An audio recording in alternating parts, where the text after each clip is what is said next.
వైద్యం చేస్తూ ఆయన జన్మను సార్థకతం చేసుకుంటూ ఈవేళ ఇక్కడ ఈ ప్రైజు ఈ యొక్క సత్కారం పొందడానికి వచ్చినటువంటి శ్రీ రామారావు గారికి, అలాగే ఎందరో మహానుభావులు ఉన్నారు.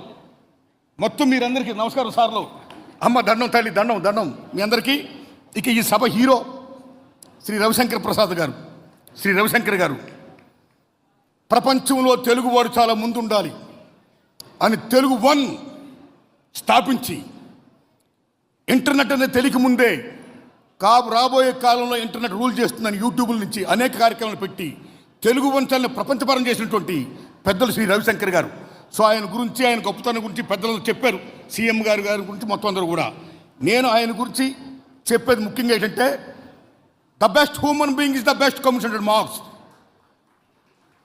ఎవడలో అయితే మాననీయ కోణం ఉంటుందో వాడే మనిషి, వాడే గొప్పోడు, ఆడే గొప్పోడు. వారు ఎవరన్నా కావచ్చు, ఎనీబడి ఎల్స్. మాననీయ కోణం ఉండాలి.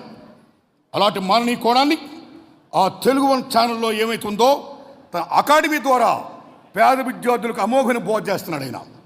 దానికి ఆయన సెల్యూట్. పేద విద్యార్థులకు కార్పొరేట్ కాలేజెస్కి వెళ్ళలేని పరిస్థితిలో ఉన్న అనేక మంది పేదవాళ్ళకి సహాయ సహకారం అందిస్తున్నాడు ఆయన.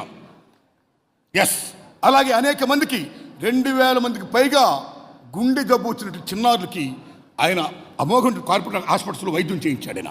ఎంతోమంది మేలు చేస్తున్నాడు ఆయన. హెల్త్ సెంటర్ పెట్టి నిజంగా సెల్యూట్ దానికి. అలాగే ఆయన చేస్తున్న అనేక కార్యక్రమాలు ఏవైతే ఉన్నాయో ఈ మాననీయ కోణతున్న కార్యక్రమాలతో పాటు ఈ తెలుగు వన్ ఛానల్ అనే దాని ద్వారా ప్రపంచపరంగా తెలుగు భాష గొప్పతనాన్ని, ఔన్నత్యాన్ని చాటి చెప్తున్నాడు ఆయన. ఎన్టీ రామారావు గారు ప్రపంచానికి నేను తెలుగువాడిని, తెలుగు జాతి ఖ్యాతిని ప్రపంచపరంగా నలుమూలలా చాటి చెప్పిన మహానీయుడు ఎన్టీఆర్. అలాంటి ఎన్టీ రామారావు గారి యొక్క తెలుగు గొప్పతనాన్ని, భాషని, మన భాషని ఆయన ఛానల్స్ ద్వారా త్రూఅవుట్ ది వరల్డ్ ఆయన చాటి చెప్తున్న ధన్యవాదాలు చెప్తున్నాం. ఈ దశలో ముఖ్యంగా ఎవరైతే సత్కారం ఉందో వాళ్ళందరికీ ధన్యవాదాలు చెబుతూ, మీ అందరికీ ధన్యవాదాలు చెప్తూ నేను మాత్రం ఒక విజ్ఞప్తి చేస్తున్నాను. అది మన రమణ గారిని చేస్తున్నాను.